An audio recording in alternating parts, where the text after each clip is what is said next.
Hey guys, and welcome to another episode of Digital Classroom. And Digital Classroom is made possible by BenQ and Rogue. Today, it's all about creating a vintage look in Lightroom. And this one is gonna blow your mind.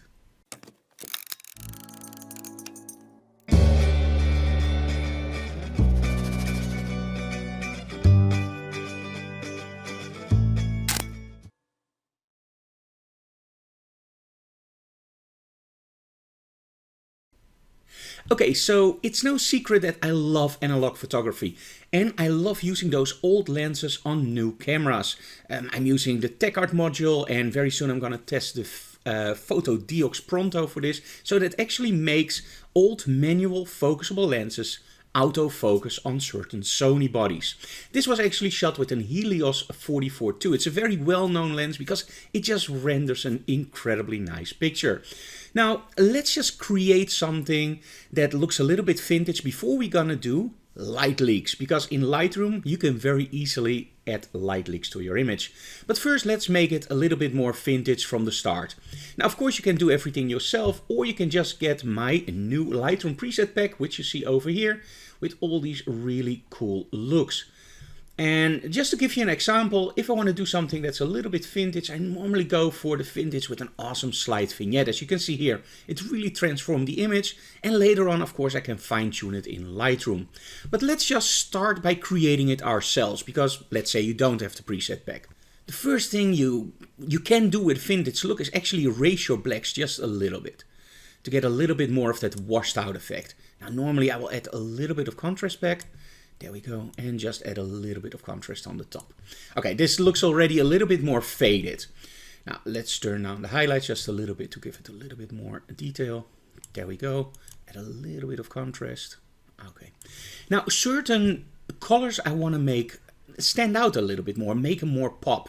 So what you can do, and this is something that I love to do, now red is my favorite color in a shot, so often I will enhance the reds just a little bit. Now of course you can bump up the saturation like this, but often you will end up with images that don't look really nice. So what I normally do is I will raise the saturation just a little bit and just play with the luminosity of that color. And as you can see here, you can really fine-tune that color. And let's do the same for a little bit with the blues in this image. And I normally would go up and down, so you can literally see which areas in the image are affected. So I really like this, and then just give it a little bit more. There we go. Add a little bit of split toning. So for example, in the highlights, I like a little bit blue. Or should we'll make it warm for this image. There we go, and in the shadows, then just do a little bit more reddish. Okay, and of course we want to add a little bit of a vignette.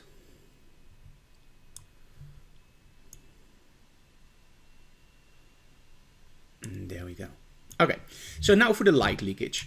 So when you have old cameras, sometimes it can happen that you have a little bit of light leakage. And this was actually made very, very famous by filters like, for example, well, Instagram.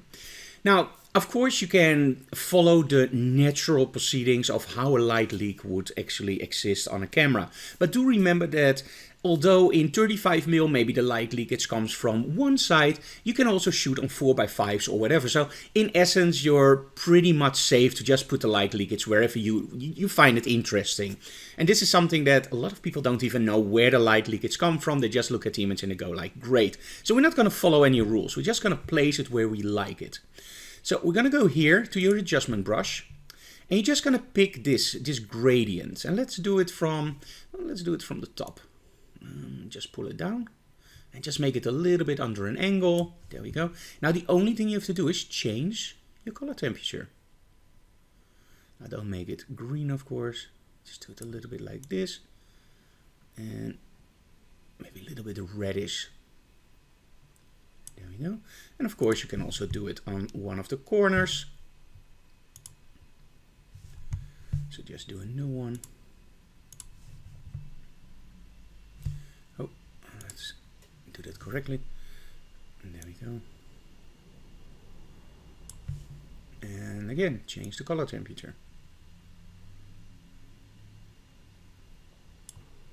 And of course you can change the exposure too to make it a little bit darker, but in this case I like it a little bit lighter actually, not too much. Maybe lower the contrast or just edit a little bit. It's just like what you like, just play with this, and as you can see it really spices up the shot. Now don't do it in every shot or don't do it a lot, but just very subtle. It can give you a really cool vintage look. And let's be honest, it's always cool to have a little bit extra in a shot, right? There we go. Now, of course, you can play along with, for example, the brush. And for example, just do this. And also change the color temperature.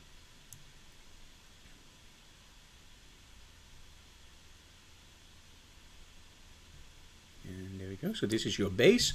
And now you can actually use a larger brush and to just fade it out just a little bit. So there we go. Okay, so now this is very rough and maybe it isn't your taste, but just play around with this. Just change that color temperature just a little bit in the corners and create some funky stuff on your images. If you have any questions, leave comments below, and we would really appreciate it if you share this video with your friends or in groups so we can grow our channel. Thank you so very much for watching, guys. If you like what we do, subscribe to our channel, leave comments below, and of course smash that like button. See you again next time. Bye, guys.